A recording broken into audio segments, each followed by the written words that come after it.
Halo guys, kembali lagi bersama kami Mang Dadeng juga Mang Dulo. Kali ini kami mau membuat alur cerita film dengan film yang berjudul The Beauty Inside. Film ini berasal dari Korea Selatan tahun 2015 yang didasarkan pada film sosial Amerika Serikat tahun 2012 dengan judul The Beauty Anjing. The Nggak bisa Beauty bahasa Inggris. Inside. Nah, Lidahnya kepleset anjing. Jadi, film ini bercerita tentang seorang pria yang bangun setiap hari dalam tubuh yang berbeda. Sutradara film ini bernama Baek Jong Yul dan pemeran utama wanitanya bernama Han Hyo Jo. Film ini juga cocok menyandang titel bukan romansa biasa karena seorang desainer furnitur bernama Woo Jin setiap hari bangun dengan tubuh dan wajah berbeda. Woo Jin adalah orang yang sama di dalam namun di luarnya selalu berbeda. Pada suatu hari dirinya jatuh cinta dengan seorang perempuan yang bernama Yiso dan mengalami kesulitan bagaimana menyatakan bahwa dirinya adalah orang yang sama tapi dengan fisik yang berbeda. Tanpa banyak basa-basi lagi, kita gas yuk alur ceritanya. Film ini diawali adegan kurang panas Woo Jin yang terbangun dari tidurnya karena semalam habis genjot bersama wanita yang ada di sampingnya. Sebelum wanita itu kaget melihat wajah Woo Jin yang dapat berubah setiap hari, maka dia pun bergegas mengganti pakaiannya dan pergi meninggalkan wanita tersebut. Woo Jin ini memiliki kelainan yang sangat aneh, jadi wajah serta tubuhnya dapat berubah setiap hari. Bahkan bisa dibilang setiap harinya dia menjadi manusia yang baru. Kadang jadi nenek-nenek, jadi wanita, jadi bapak-bapak, bahkan jadi bule.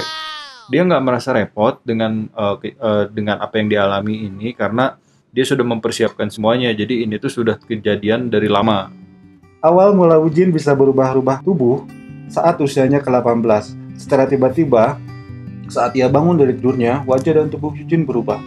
Woo Jin tidak tahu apa yang terjadi dengan tubuhnya. Ia berteriak dan menangis memeluk ibunya. Woo Jin pun terpaksa harus berhenti dari sekolahnya. Saat dewasa, Woo Jin menjadi seorang desainer furnitur. Dia banyak membuat banyak desain dan hanya menjualnya melalui internet. Jadi dia tidak bertemu tatap wajah secara langsung sama customernya. Satu-satunya orang yang bisa mengenali Woo Jin ini adalah Seon Bak. Seon Bak ini merupakan sahabat Woo Jin dari kecil. Seon Bak awalnya tidak percaya, tapi karena sudah bersahabat lama, Seon Bak percaya dan menerima kondisi sahabatnya tersebut. Mereka berdua pun bekerja sama untuk membuat perusahaan furnitur bersama. Berkat kerja keras keduanya, perusahaan bernama Alek pun sukses sebagai penyedia produk terbilang terbaik di bidang furnitur. Woo Jin yang sukses menjadi seorang furnitur designer sering melihat-lihat furnitur di galeri lain. Ada satu tempat yang sering banget dikunjungin oleh Woo Jin. Hal itu dia lakukan bukan semata-mata mencari referensi untuk desain furniturnya, melainkan melihat mbak-mbak SPG di galeri tersebut. Woo Jin ini tuh jatuh hati kepada mbak-mbak SPG-nya tersebut karena wajahnya tuh dan lah greget bro Ya, karena setiap hari wajahnya baru, si Woo Jin itu jadi leluasa buat datang ke galeri tersebut. Dia bebas gitu ngobrol-ngobrol setiap hari gara-gara wajahnya beda. Tapi di satu sisi si Woo Jin itu bingung bagaimana mengungkapkan perasaannya ke si mbak tersebut karena hari ini wajahnya seganteng Indra Bruggman besok mah geus diga matra cacahan dika. Lanjut. Woo Jin pun menunggu hari di mana dia mendapatkan wajah yang cukup ganteng. Setelah mendapatkan wajah gantengnya, Woo Jin memberanikan diri untuk langsung mengajak kencan Mbak SPG tersebut. Awalnya Mbak SPG menolak karena Woo Jin nampak asing. Tapi setelah dirayu, akhirnya perasaan Mbak SPG ini pun luluh lantah tak berarti. Woo Jin yang tidak mau wajahnya berubah di keesokan harinya, memutuskan untuk tidak tidur. Di hari pertama, dia berhasil tidak tidur dan mengajak Mbak SPG makan di pabrik ALX. Di hari kedua, Woo Jin mulai ngantuk dan kelelahan. Di hari kedua inilah Woo Jin mulai berani nyosor begitu saja saat mengantar pulang Mbak SPG. Lagi mumpung ya, udah tahu nih capek. Awas deh, sasar ini. Sikat! Sepulang habis nyosor Mbak SPG, si Woo Jin naik kereta. Supaya dia tidak ngantuk, Woo Jin memutuskan membuka YouTube dan menonton alur cerita film Mang Dadeng. Sayangnya, karena keasikan nonton, Woo Jin ketiduran. Saat Woo Jin terbangun, Woo Jin terkejut karena wajahnya berubah.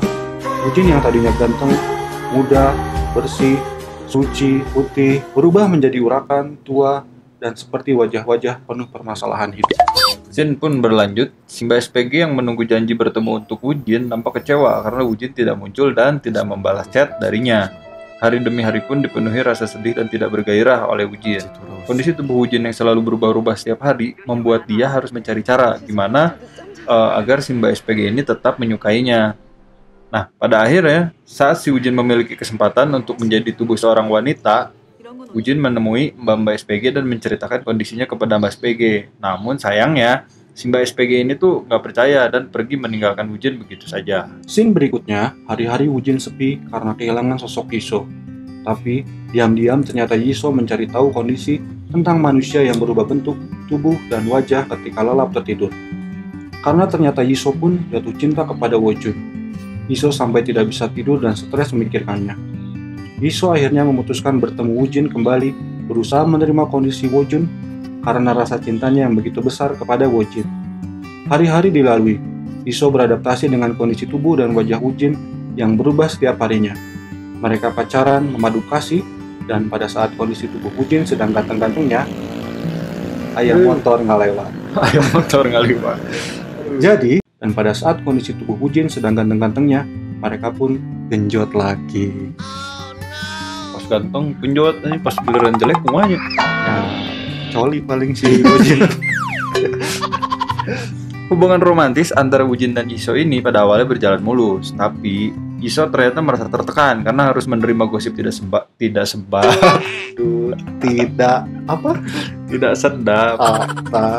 sedap dari orang lain. Jadi Yiso ini dianggap sama orang lain itu selalu berjalan dengan pria yang berbeda-beda, takut disangka open BO gitu. Lalu Yiso pun ketakutan gitu dengan perubahan si Wujin. Yiso yang stres pun akhirnya jatuh sakit, dia berobat ke psikiater hingga dirawat di rumah sakit.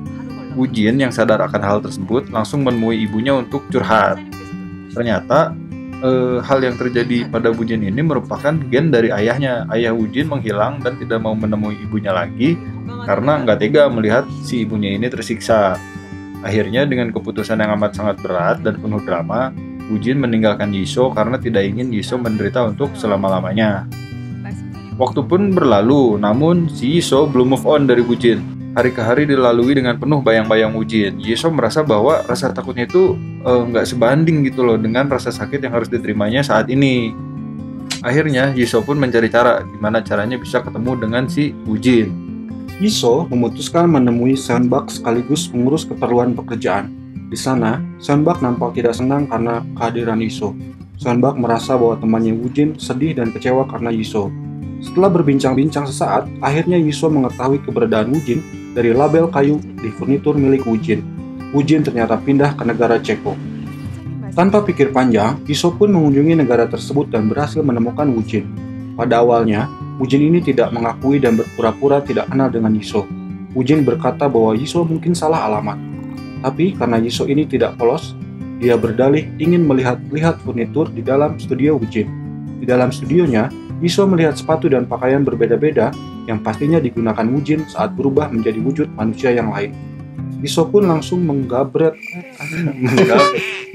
itu yang dari depan ke belakang nangkep gitu tuh kayak yang di videonya. Sliding. Dan terjadilah adegan yang sangat sedih.